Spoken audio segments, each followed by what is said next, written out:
यहाँ सभागार में उपस्थित सभी मान्यवर, विभिन्न प्रदेशों से आए हुए प्रतिनिधि, कार्यशाला में उपस्थित रहने के लिए आए हुए सभी मान्यवर, बहनों और भाइयों,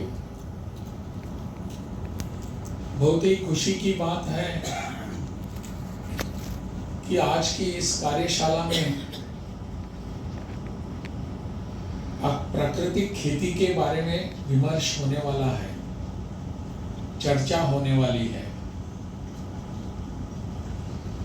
इस विषय पर मैंने अभी और कुछ बोलने की आवश्यकता है ऐसा मुझे नहीं लगता, क्योंकि मेरे पूर्व वक्ताओं ने इस विषय पर बहुत ही प्रकाश डाला है, अनेक बातों को हमारे सामने रखा है। वैसे प्राकृतिक खेती का विषय वैसे नया नहीं है। हमारे देश में, हमारे संस्कृति में खेती को हमेशा ही उच्च स्तर पर रखा हुआ है। हमारे पूरे देश भर में ऐसे ही विचारों को सामने रखा हुआ है कि नौकरी कनिष्ठ है, व्यवसाय मध्यम है और खेती उत्तम है। मेरे पिताजी मुझे हमेशा कहते थे कि नौकरी करने वाला कनिष्ठ होता है और खेती करने वाला उत्तम होता है। मुझे इसका उदाहरण हमेशा देखने को मिला जब मैं हिमाचल में था। हिमाचल में राज्यपाल के नाते जब मैं काम कर रहा था, मेरा दायित्व निभा रहा था, उस समय मैंने देखा कि प्राकृतिक खेती के लिए कितने सारे लोग, कितने सारे अपने अनेक लोग इसमें जुड़े हुए हैं। प्राकृतिक खेती एक अनेक वर्षों से, हजारों वर्षों से अपने देश में एक नया विषय लेकर हमारे सामने आई थी। प्राकृतिक खेती ने कुछ न कुछ यहाँ नया अनुसंधान लेकर, जो वैसे अनुसंधान पुराना ही था परंतु नया विषय लेकर आए थे। और उस समय मेरे सामने मैंने देखा कि उस विषय को लेकर काम करने वाले जो अधिकारी लोग थे, जिनमें डॉक्टर चंदेल भी थे, इन सब ने मिलकर बहुत कुछ हमारे सामने रखा था। प्राकृतिक खेती को पता नहीं हम क्यों उसको भूल चुके थे। आजकल हम देखते हैं कि रासायनिक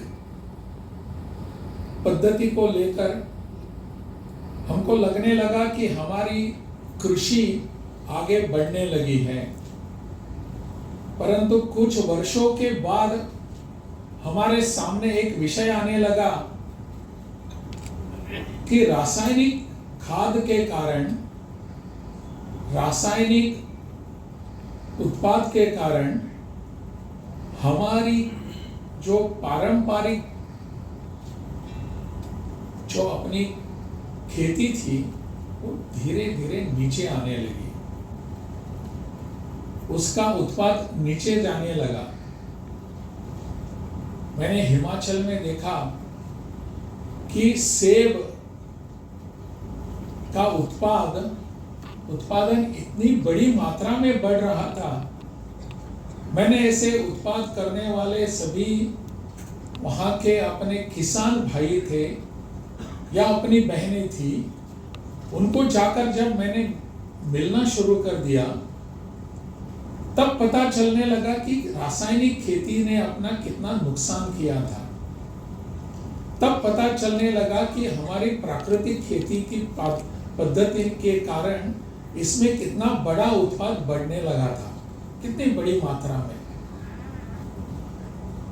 आज हम इसके बारे में चिंतित हो रहे हैं कि हमारा जो पारंपरिक हमारी पद्धति थी, जिसे हम प्राकृतिक भी कहते हैं, जैविक भी कहते हैं, उन सब के कारण हमारा यहाँ उत्पादन बढ़ने लगा है, और जो पारंपरिक पद्धति थी उसको हमने नकारा था। उसके कारण हमने रासायनिक खादों का यहाँ खादों से उत्पादन शुरू कर दिया, तो हमारी स्वाभाविक रूप से हमारी खेती है वो धीरे धीरे नीचे जाने लगी। मैंने वहां सेब का उत्पादन देखा, मैंने वहां टमाटर का उत्पादन देखा, मैंने वहां अन्य बाकी सब कैबेज है उसका उत्पादन देखा, वहां की खेतों में जाकर देखा किस प्रकार से हम वहां उत्पाद कर रहे हैं प्राकृतिक खेती का उपयोग करके, उन पद्धतियों का उपयोग करके।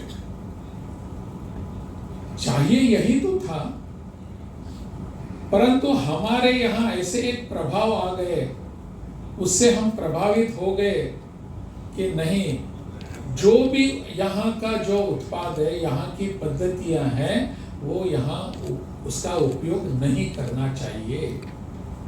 जो भी यहाँ की पद्धतियां हैं वो पद्धतियां हमारे इस उत्पाद में हमको कम दिखाने वाली है।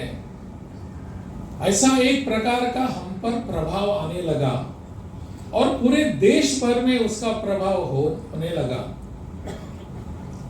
परिणाम ऐसा हुआ कि हमारी मूल पद्धति जो थी उसको हमने दरकिनारे कर दिया, उसको हमने दूर कर दिया। क्यों ऐसा हुआ? मुझे लगता है इसका मूल कारण ऐसा था कि हमारी शिक्षा पद्धति, शिक्षा ने हमको बता दिया, हमारी जो जिसे हम मॉडर्न एजुकेशन कहते हैं, आधुनिक पद्धति की शिक्षा कहते हैं, इस शिक्षा ने हमको बता दिया कि जो भी यहाँ उत्पाद हुआ है, जो भी यहाँ कुछ आया है, वो उसको हम स्वीकार नहीं करेंगे। इसीलिए चंदेल जी बता रहे थे कि उसी का परिणाम था ना वो, कि हमने शिक्षा पद्धति को अपनाया और अपना जो था, स्व जो था, उसको हमने किनारे कर दिया। स्व की परंपरा थी, स्व संस्कृति थी, स्व इतिहास था, स्व विचार था, इस सबको हमने बाजू में कर दिया। और जो हमारे मिट्टी के हमारी उसको जैसे कस कहते हैं, या मिट्टी का उसका हमारा स्तर कहते हैं, उस स्तर को नीचे करने वाली पद्धति को हमने स्वीकार कर दिया। गेहूं का उत्पादन हो, धान का उत्पादन हो, चावल का उत्पादन हो, सब में यह एक गलत परंपरा निर्माण होने लगी है। इस गलत परंपराओं को हमको दूर करने की आवश्यकता थी। भारतीय किसान संघ हो या अपने आज के यहाँ के सपने पूरे देश भर के अपने कृषि विश्वविद्यालय हो, इन्होंने सभी इन सबको अभी अपनाने का कार्यक्रम लिया है हाथ में। यह बहुत बड़ी हमारी उपलब्धि है। मैं हिमाचल में एक कार्यक्रम में गया था जिसका आयोजन डॉक्टर चंदेल जी ने ही किया था, और उस कार्यक्रम में जो अपनी सभी बहनें इस प्राकृतिक खेती के उत्पादन में जुड़ी हुई थी, इन सबका एक बहुत बड़ा सम्मेलन था। लगभग मुझे लगता है लगभग कि 700 से ज्यादा महिलाएं वहां उपस्थित थी। उस उपस्थिति कार्यक्रम में जो महिलाएं अपने बहनें उपस्थित थी, वो अपना अनुभव कथन हम सबके सामने रख रही थी। और वो अनुभव करते करते एक युवती वहां आ गई मंच पर, और वो अपना अनुभव कथन करने लगी। और अनुभव करते करते, कथन करते करते उन्होंने कहा कि मैंने इतना बड़ा सेब का और बाकी सब इसका उत्पादन शुरू कर दिया और उससे मुझे बहुत बड़ी मात्रा में आर्थिक प्राप्ति भी हो रही है। हमारे सब विषय आर्थिक से जुड़े हुए होते हैं, मुझे इससे कितना लाभ होगा। जब लाभ ज्यादा होगा तभी मैं उस पर सोचने लगूंगा। ऐसा ही था। तो वो अपनी बहन वहां बताने लगी अपना अनुभव। तो बीच में मैंने उसको रोका। तो मैंने पूछा, बहन जी आप बताइए कि आपकी शिक्षा कहाँ तक हुई है? आपको आश्चर्य लगेगा। वो जो बहन हमारी वहां कथन कर रहे थे अपना अनुभव, उसने कहा, सर मैं सॉफ्टवेयर इंजीनियरिंग और मुंबई में सॉफ्टवेयर इंजीनियरिंग की जो नौकरी थी उसको छोड़ के मैं प्राकृतिक खेती करने के लिए मेरे गांव में आई हूं। मैंने पूछा कि बहन बताइए मुझे कि आपकी आमदनी क्या है अभी? वो कहने लगी, मैं वहां जो सॉफ्टवेयर इंजीनियर का काम कर रही थी उससे दुगनी आय मेरी आज इसमें हो रही है। हमने अपने विचारों को, अपने पद्धतियों को छोड़कर कितना नुकसान किया है समझ लीजिए। और वो बहन वहां आकर मुझे बताने लगी, वहां के सभी लोगों को बताने लगी कि मेरी आय दुगनी हुई है यहाँ प्राकृतिक खेती के माध्यम से काम करने के बाद, वहां खेती करने के बाद। यह इसका एक जो अपना अनुभव है, मुझे लगता है यह अनुभव हम सबके लिए एक बहुत बड़ा अंजन जैसा है, हमारी आंखें खोलने वाला है कि हमारी बहन मुंबई की अपनी खासी नौकरी छोड़कर यहाँ आती है, खासा और कुछ करना नहीं था ना, लेकिन यहाँ एक बात होती है कि यहाँ हमको थोड़े कष्ट लेने पड़ते हैं, हमको परिश्रम लेने पड़ते हैं। अगर हम परिश्रम लेने के लिए तैयार नहीं है तो बात छोड़नी पड़ेगी। लेकिन हमारी पद्धति, हमारा विश्वास इस पद्धति पर होने की आवश्यकता है। इस पद्धति के माध्यम से अगर हमको परिश्रम करने के लिए तैयार हैं तो हमको कोई रोक नहीं सकेगा, हमारी आर्थिकी भी बढ़ेगी। आजकल इसी के ऊपर सब कुछ चल रहा है ना। ऑर्गेनिक फार्मिंग से हमारा आय कैसी रहेगी, इस पर विचार होता है। नेचुरल फार्मिंग से हमारी आर्थिकी कैसी रहेगी, रासायनिक खेती से हमारी आर्थिकी कैसी रहेगी, इन सब पर विचार जब होता है तब हमको लगता है कि सब कुछ आर्थिकी के ऊपर ही होता है। तो इसका इकोनॉमिक्स जो है वो भी सब लोगों के सामने आने की आवश्यकता है। जब हम नेचुरल फार्मिंग का रास्ता पकड़ते हैं, उस रास्ते पर जाने की सोचते हैं, तो उस समय हमारी इकोनॉमिक्स क्या है, फिनेंशियल्स क्या है, इसको भी सबके सामने रखने की जरूरत होती है। तब जाकर हमारा सामान्य लोग, मुझ जैसा लोग सोचेगा, अरे ये अच्छी है क्योंकि इसमें ज्यादा आय है।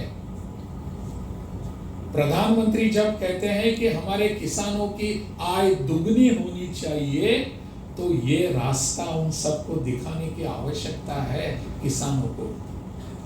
ऐसे ही आय अपनी दुगनी नहीं बनेगी। आय दुगनी बनने के लिए ये रास्ते भी दिखाने पड़ेंगे। मुझे लगता है हम सब पर यह दायित्व है।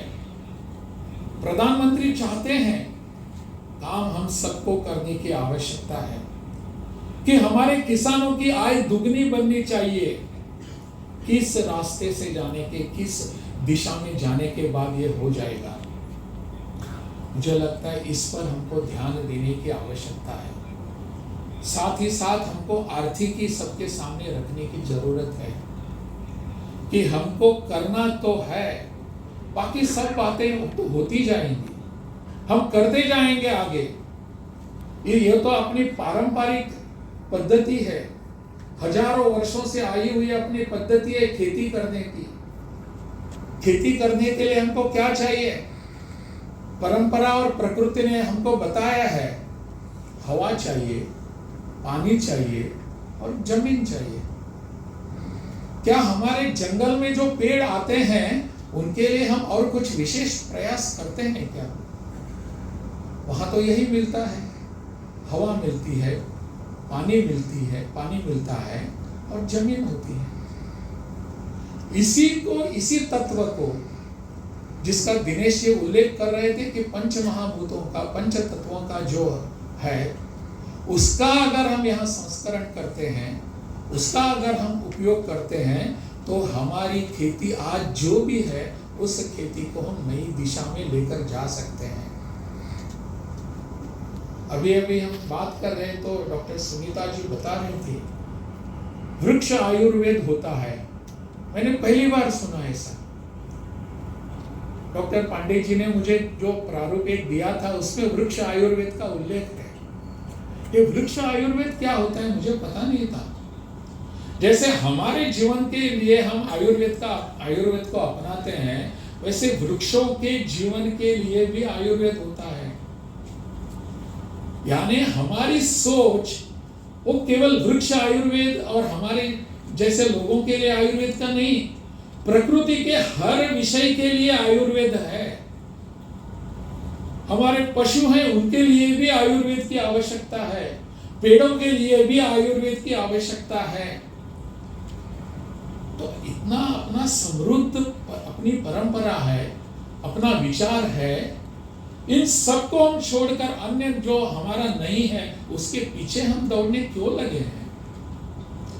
इन सब की सोच जो है वो ये है कि हमारी अपनी परंपरा संस्कृति है, उसके साथ ही हम आगे बढ़ सकते हैं और पूरे विश्व को आज जो हम चाहिए वो हम दे सकते हैं। पूरा विश्व चाहता है कि जलवायु परिवर्तन से पूरा विश्व बिगड़ रहा है, हमारी प्रकृति बिगड़ रही है, वातावरण बिगड़ रहा है। उत्तर कहाँ है? उत्तर यहाँ है, समाधान हमारे पास है। इस समाधान को पूरे विश्व के सामने रखने का हमारा प्रयास होना चाहिए। मैं भी देख रहा था कि आज और कल, आने वाले कल में आप जो करने वाले हैं, विमर्श करने वाले हैं, नैरेटिव बनाना चाहते हैं, अनेक विषयों को सामने लाना चाहते हैं, यह विषय केवल हमारे यहाँ तक सीमित नहीं होने चाहिए, सबके सामने आने की जरूरत है। हम विश्व गुरु का या हम विकसित भारत का सपना देखते हैं तो हर क्षेत्र में भारत आगे रहेगा, हर क्षेत्र में, किसी केवल उद्योग के क्षेत्र में नहीं, सभी क्षेत्रों में भारत आगे है और हमारी क्षमता है ऐसी। हमें कुछ नहीं है और जाकर हम भाषण दे रहे हैं, ऐसा नहीं है। हमें हमारे पीछे पूरी क्षमता है, इस क्षमता को आगे लाने की आवश्यकता है। आयुर्वेद ऐसा है, खेती ऐसी है, उद्योग ऐसा है, इन सब को लेकर हम आगे बढ़ सकते हैं। मुझे लगता है मैं इसी दरमियान बातचीत जब हो रही थी तो मैंने पूछा वामन वृक्ष नाम का कुछ है क्या? तो क्योंकि मुझे अपने गोवा के राज्यपाल जो हैं उन्होंने मुझे इस वामन वृक्ष के बारे में बताना शुरू कर दिया था, जिसे हम आज बोनसाई कहते हैं। उस बोनसाई का भी प्रादुर्भाव हमारे इस चिंतन में है कि बोनसाई के रूप में कैसे हम उसको विकसित कर सकते हैं। उसको वामन वृक्ष कहा गया है। हमारे यहाँ वृक्ष आयुर्वेद है, वामन वृक्ष, इतनी सभी संपदा हमारे यहाँ है। इन सब संपदाओं का अध्ययन होने की आवश्यकता है, जो आप कर रहे हैं, जो आप इस दिशा में आगे बढ़ रहे हैं। इसको लेकर मुझे लगता है कि ऐसे कुछ सेमिनार, ऐसी कार्यशालाओं का और भी बढ़ने की आवश्यकता है और होने की जरूरत है। पूरे देश भर में करते रहेंगे। माननीय दिनेश जी हमको इस दिशा में मार्गदर्शन करते रहेंगे। और इस विषय को पूरे देश भर में लेकर तो गए ही हैं, परंतु ऐसे अनेक कार्यशालाओं के बाद सब लोगों में इसकी चर्चा होने की जरूरत है, सामान्य लोगों में इसकी चर्चा होने की आवश्यकता है। कभी न कभी इस पर हमको भी विचार करने की जरूरत है। यह विषय वृक्ष आयुर्वेद हो, प्राकृतिक खेती हो या ऐसे सभी विषय क्या इलाइट लोगों के बीच में ही चर्चा के विषय बनेंगे? क्या ऐसे विषय हमारे बच्चों के विद्यालयों में जा पाएंगे? वहां जाने की आवश्यकता है। हमारे पाठ्यक्रम में यह विषय आने की जरूरत है। उनकी भाषा में, बच्चों की भाषा में हो सकता है, परंतु पाठ्यक्रम में उस आयु में अगर हमारे बच्चों के ध्यान में आता है कि ऐसा एक विषय है, तो उनकी धीरे धीरे रुचि बढ़ती जाएगी। और आजकल की जो नई शिक्षा नीति आई है, इसी को ही बढ़ावा देती है, इस विषयों को। ऐसे अनेक सकल विषयों का विचार करने के बाद, जैसा कि इंटीग्रेटेड अप्रोच हम चाहते हैं, होलिस्टिक अप्रोच चाहते हैं, इन सभी विषयों में होलिस्टिक विषय को चिंतन करने के बाद एक अच्छा हमारे सामने नवनीत आएगा। उस नवनीत को लेकर हम आगे बढ़ेंगे और अपनी परंपरागत जो सभी बातें हैं, संस्कृति की बातें हैं, इन सभी बातों को आगे लेकर जाने के लिए हम सफल रहेंगे। यही मुझे लगता है आप सबको देखकर मेरे मन में विश्वास आने लगा है। मैं यहाँ कुछ मार्गदर्शन करने के लिए बिल्कुल नहीं आया हूँ, आप सबसे कुछ सीखने के लिए आया हूँ, प्रेरणा लेने के लिए आया हूँ। वो प्रेरणा आप सबकी उपस्थिति और विचारों के बाद मुझे निश्चित मिली है। बहुत बहुत धन्यवाद।